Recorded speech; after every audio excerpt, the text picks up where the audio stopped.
Hi all, welcome to football arena. 2023 summer transfer ജാലകത്തിൽ ഒരു പിടി സൈനിങ്ങുകൾ FC ബാഴ്സലോണ നടത്തിയിരുന്നു. കൃത്യമായി പറഞ്ഞാൽ 6 താരങ്ങളെ അവർ കൊണ്ടുവന്നിരുന്നു. പക്ഷേ ആ 6 താരങ്ങളുടെ ഇപ്പോഴത്തെ അവസ്ഥ എന്താണ്, അത് നമുക്ക് വിശദമായി കൊണ്ട് ഒന്ന് പരിശോധിക്കാം. പോർച്ചുഗീസ് സൂപ്പർ താരങ്ങളായ ജാവോ കാൻസലോ അതുപോലെ തന്നെ ജാവോ ഫെലിക്സ്, ഈ 2 താരങ്ങളെയും സമ്മർ ട്രാൻസ്ഫർ ജാലകത്തിന്റെ അവസാന ദിവസത്തിലായിരുന്നു FC ബാഴ്സലോണ സ്വന്തമാക്കിയത്.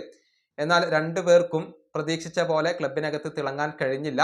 അതുകൊണ്ട് തന്നെ ഇവരെ നിലനിർത്തേണ്ടതില്ല എന്ന തീരുമാനം FC ബാഴ്സലോണ എടുക്കുകയായിരുന്നു. സൗദി അറേബ്യൻ ക്ലബ്ബായ അൽ ഹിലാലിന് വേണ്ടിയാണ് കാൻസലോ ഇപ്പോൾ കളിച്ചുകൊണ്ടിരിക്കുന്നത്. അതേസമയം മറ്റൊരു സൗദി ക്ലബ്ബായ അൽ നസറിന് വേണ്ടിയാണ് ഫെലിക്സ് ഇപ്പോൾ കളിച്ചുകൊണ്ടിരിക്കുന്നത്. ഈ 2 താരങ്ങളും പ്രതീക്ഷിച്ച പോലെ ക്ലബിന് ഉപകാരപ്പെട്ടില്ല എന്നുള്ളതാണ് വസ്തുത. ഇനി മറ്റൊരു സൂപ്പർ താരം അത് ഇൽക്കൈ ഗുണ്ടോഗനാണ്. മാഞ്ചസ്റ്റർ സിറ്റിയിൽ നിന്നായിരുന്നു FC ബാഴ്സലോണ സ്വന്തമാക്കിയത്. പക്ഷേ കേവലം ഒരു സീസൺ മാത്രമാണ് ഗുണ്ടോഗൻ കളിച്ചിട്ടുള്ളത്. പിന്നീട് അദ്ദേഹത്തിന് FC ബാഴ്സലോണ വിടേണ്ടി വന്നു. നിലവിൽ മാഞ്ചസ്റ്റർ സിറ്റിക്ക് വേണ്ടി തന്നെയാണ് ഗുണ്ടോഗൻ കളിച്ചുകൊണ്ടിരിക്കുന്നത്. അതുപോലെ തന്നെ വലിയ ഹൈപ്പോട് കൂടിയാണ് വിക്ടോർ റോക്കിനെ FC ബാഴ്സലോണ കൊണ്ടുവന്നത്. എന്നാൽ അദ്ദേഹവും ക്ലബിനകത്ത് തിളങ്ങിയില്ല. അതുകൊണ്ട് തന്നെ റോക്കിനെ FC ബാഴ്സലോണക്ക് കൈവിടേണ്ടി വന്നു.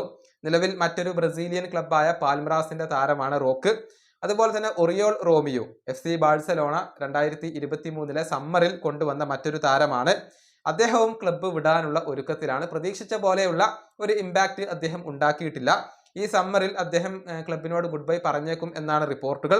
അതുപോലെ തന്നെ ഇനീഗോ മാർട്ടിനസ്, നിലവിൽ സൗദി അറേബ്യൻ ക്ലബ്ബായ അൽ നസറിന്റെ താരമായി മാറാൻ ഇനീഗോക്ക് കഴിഞ്ഞിട്ടുണ്ട്. കഴിഞ്ഞ സീസണിൽ ഇനീഗോ മികച്ച പ്രകടനം നടത്തിയിട്ടുണ്ട്. പക്ഷേ ഒരു വലിയ കരിയർ ഒന്നും അദ്ദേഹം FC ബാഴ്സലോണയിൽ ഉണ്ടാക്കിയെടുത്തിട്ടില്ല എന്നുള്ളത് ഒരു വസ്തുതയാണ്. ചുരുക്കത്തിൽ 2023 6 സൈനിങ്ങുകളാണ് FC ബാഴ്സലോണ നടത്തിയിട്ടുള്ളത്.